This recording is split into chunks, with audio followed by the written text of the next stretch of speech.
First, let me say that I had the opportunity to go to several of the presentations done by the Registrar of Voters. I think that Dave McDonald should be commended for all of the work that he personally put in, because he was out there a significant portion of the time. And if there was one person, he met with them and sat down and talked about that. I sat in on presentations done by the League of Women Voters, and they weren't at the same substance level as the ones that were done by Dave McDonald. I think there was a lot of emphasis on the outreach and showing people how to mark a ballot, but not what the implications were of the marking of that ballot. And so the report that we'll get back will talk about widgets. It'll talk about the number of outreach that was done to specific communities, but it won't go into the substance of whether or not people understood beyond the marking of the ballot. And so that's the question that needs to be made, not how many outreach events you went to, but whether or not people were versed in what this process did. And it wasn't just black people who were confused about this process. There were many people who were absolutely stunned, of all races in the city, about the outcome of this process. And so more than just asking for a report to come back that talks about, you know, did you go and see 99 organizations and talk to 99 people, we ought to do a survey about what this community thought about this ranked choice voting process. And not in the context of, do you like who's ultimately the mayor, because we're beyond that now. But whether or not this process really is what people thought it was. I've talked to people from all income levels, from all racial groups about this process, and there's a lot of dissatisfaction. There are those who think that it was perfect, and I don't know where they're living, but in Oakland there are a lot of people who have many questions about this process, and I think that we owe them an obligation of trying to make sure that we get it right. This is something that is too important to be compromised for anybody. And for those who profess to speak for certain groups, then you ought to listen to their voices. There are many who are dissatisfied. And so beyond just getting the report back, I hope we do a survey and that we look at the results of that survey and see whether or not this is, if we as a council need to put something forward, if the community needs to do something, but we can't just turn a blind eye and say this is a process that's here to stay and that it's perfect. It is not. Thank you, Ms. Brooke. And actually, that's, you know, that's the real issue here, that I think that it's a system that we have to really, now that the first election has taken place, and we are required, actually, by charter, to do a comprehensive analysis and report. I think it is. I think that you're absolutely correct. A lot of people was confused. It was confused for many different reasons. And I think that even to the day that I know the number of meetings and all of that, but the only way that we're going to actually understand it is look at with an analysis, to look at the precincts, they actually how the different areas of the city and how the ballots and what the results in those precincts were. They got some outreach education versus other ones that didn't. And I think that you're right. We ought to. This is a system that we're going to keep and is going to stay. I think that it's got to be a system that the people have the confidence that actually work, or that it is what the majority of the citizens want. I think one of the first speakers actually, gentleman that sent us a letter, it was absolutely on point. The fact is that we passed and approved this several years ago, and now we have the actual results. And I think that we have the responsibility to really provide a real detailed analysis, and not only of how the people thought or viewed the system, but as many reasons, I think the speaker is correct. I think that many cities and many counties around this country has used ranked choice voting, going back to the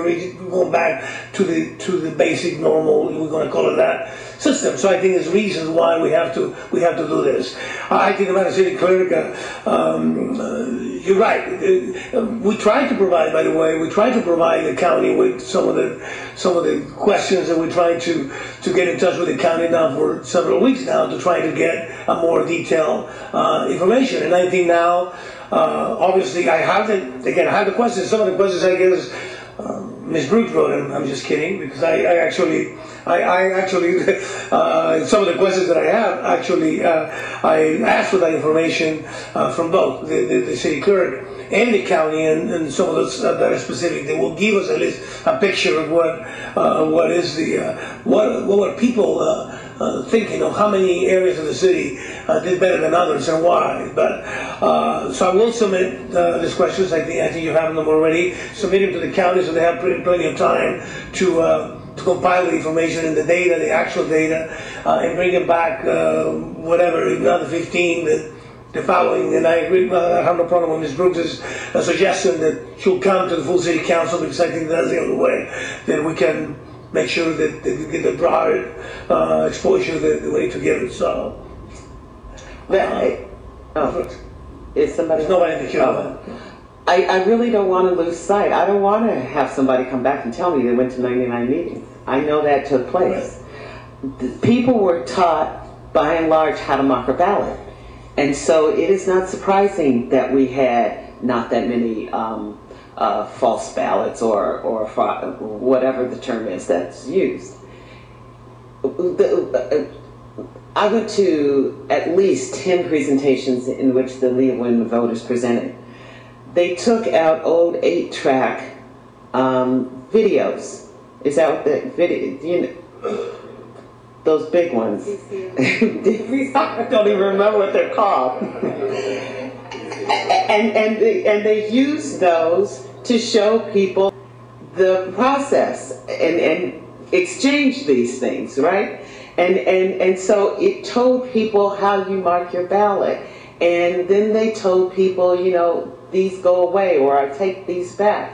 But it didn't tell people, didn't provide people with enough information, and people who weren't familiar with the process didn't know the questions to ask in order to get a better understanding of what exactly their vote meant. And so we're going to get back a report that tells me how many contacts were made, approximately, I'm assuming how many people were there, but it can't tell me substantively whether or not people understood, because there were many people after that, because a lot of these presentations were at Neighborhood Crime Prevention Council meetings, and people would ask me after that questions because they didn't understand, and people don't always want to ask in a group setting that which they don't understand. And so I'm not faulting any of the groups who did the outreach. All I'm saying is we're going to get a report back that may or may not answer the question that we're trying to ask. And that's why I keep talking about the need to do a survey across the city. Maybe we put something up on our website. You know, all of us have, I'm assuming, email blast groups. Somehow get back a better sense of what people thought of this process, how much they understood it. I can vividly remember going out to meeting after meeting, and the council was blamed for having this process, and people did not realize that the voters are the ones who approved this process.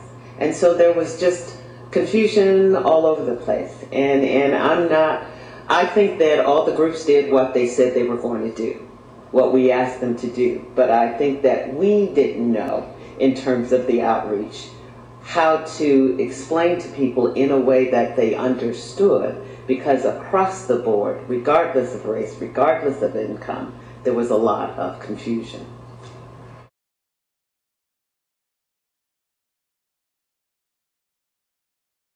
Appreciate the opportunity to speak to you about this, I think, critical issue in regards to the way that Oakland runs elections.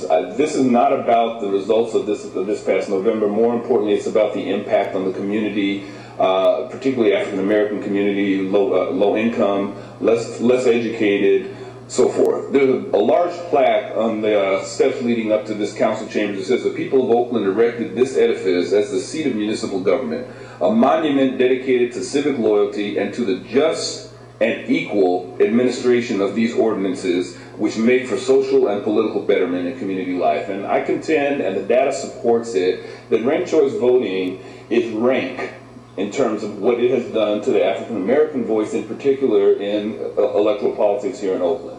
There is enough data that shows that, as Rugi was pointing out earlier, a black vote in Oakland was 4/5 the weight in terms of the algorithm that is used in rating the multiple rounds in ranked choice voting than folks coming from more affluent or white parts of our community. Considering that you spent $3.30 for each voter contact for your outreach and education program, the question needs to be asked, how do you gauge the results of that? What did you get what kind of bang did you get for your buck? And where's the data that shows that the neighborhoods in which these outreach efforts occurred actually performed better than those in which it didn't occur? And the fact of the matter is the data shows that the exact opposite is the truth. In District 6 and 7, I live in 6, in District 3, there are a number of precincts that indicate that the percentage of overvotes in those precincts are as high as 4, 5, 6%. And if you compare them with other precincts from the hills, there are precincts in the hills where there was 0% overvotes. That's something that needs to be investigated, and that's a concern that I hope you take seriously.